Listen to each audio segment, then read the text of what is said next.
तो दोस्तों आज की इस वीडियो का टॉपिक है what is AC current and DC current. मतलब कि एसी करंट क्या होता है और डीसी करंट क्या होता है। तो बने रहिए इस वीडियो में, हम सारी जानकारी आपको इस वीडियो में देंगे। तो दोस्तों हम पहले बात कर लेते हैं एसी करंट की कि एसी करंट क्या होता है। तो दोस्तों एसी का पूरा नाम अल्टरनेटिंग करंट होता है। यह जो करंट होता है एक निश्चित समय के बाद अपनी दिशा को और मान को बदलता है दोस्तों, इसीलिए इसे अल्टरनेटिंग करंट कहा जाता है। आपको बता दें कि अल्टरनेटिंग करंट से बहुत ज़्यादा वोल्टेज पैदा किया जा सकता है दोस्तों। इससे लगभग 33,000 वोल्ट तक बिजली को पैदा किया जा सकता है दोस्तों। इस करंट से बड़ा फ़ायदा यह है कि इसे ट्रांसफार्मर की मदद से कम और ज़्यादा किया जा सकता है दोस्तों। इस करंट को एक जगह से दूसरी जगह तक बड़े ही आसानी से भेजा जा सकता है।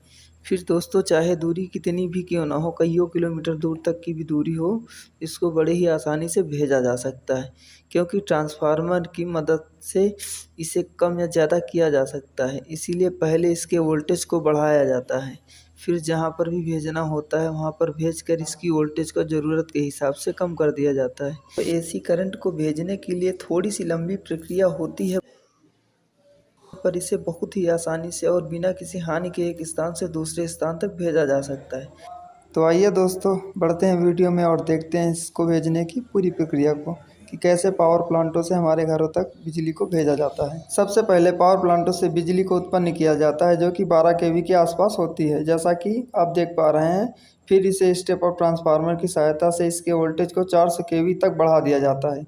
फिर इसे ट्रांसमिशन लाइन के माध्यम से अलग अलग राज्यों में भेजा जाता है और वहाँ पर फिर इसका एक ट्रांसमिशन लाइन का सब स्टेशन बनाया जाता है दोस्तों। इस सब स्टेशन में वापस से इसके वोल्टेज को स्टेप डाउन ट्रांसफार्मर की मदद से 12 केवी कर दिया जाता है। इस 12 केवी के वोल्टेज को एचटी लाइन की मदद से फिर हमारे नज़दीकी पावर हाउस सब स्टेशन तक भेजा जाता है दोस्तों। इस सब स्टेशन में इसके वोल्टेज को और कम कर दिया जाता है जो कि 11 केवी का हो जाता है। इस 11 केवी के वोल्टेज को लाइन के माध्यम से हमारे गाँव के ट्रांसफार्मर तक पहुँचाया जाता है। वहाँ पर फिर से दोस्तों इसके वोल्टेज को कम किया जाता है। इसके वोल्टेज को 240 तक कम कर दिया जाता है। इस 240 के वोल्ट को हमारे घरों तक पहुँचाया जाता है, जिसकी मदद से पंखा, टीवी, कूलर, वॉशिंग मशीन और भी कई विद्युत के उपकरण हम आसानी से चला पाते हैं दोस्तों। अगर ट्रांसफार्मर के बारे में बेसिक सी जानकारी लेना चाहते हैं तो इसका वीडियो मैंने ऑलरेडी बना रखा है, इसका लिंक आपको डिस्क्रिप्शन में मिल जाएगा, वहाँ से आप देख सकते हैं। तो दोस्तों एसी करंट को तो हमने बाखूबी जान लिया है, अब डीसी करंट को भी समझ लेते हैं आसान से शब्दों में। तो दोस्तों सबसे पहले यह जान लेते हैं कि डीसी करंट क्या होता है।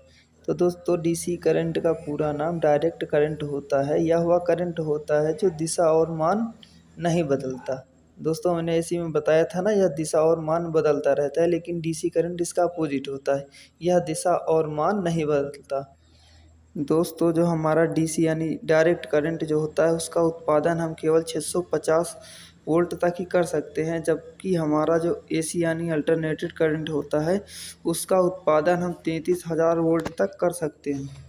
तो दोस्तों जो हमारा अल्टरनेटेड करंट होता है हम उसे किसी भी बैटरी में स्टोर नहीं कर सकते हैं, इसके लिए हमें डायरेक्ट करंट यानी डीसी करंट की आवश्यकता होती है। इसीलिए एसी यानी अल्टरनेटेड करंट को पहले हम डायरेक्ट करंट में बदल लेते हैं और फिर उससे बैटरी को चार्ज कर लेते हैं। उसके लिए हमें स्टेप डाउन ट्रांसफार्मर और रेक्टिफायर और भी कैपेसिटर वगैरह का इस्तेमाल किया जाता है, जिससे हम डायरेक्ट करंट मिल जाता है और हम बैटरी को चार्ज कर पाते हैं। स्टेप डाउन ट्रांसफार्मर से पहले हम आवश्यकता अनुसार वोल्टेज को कम करते हैं।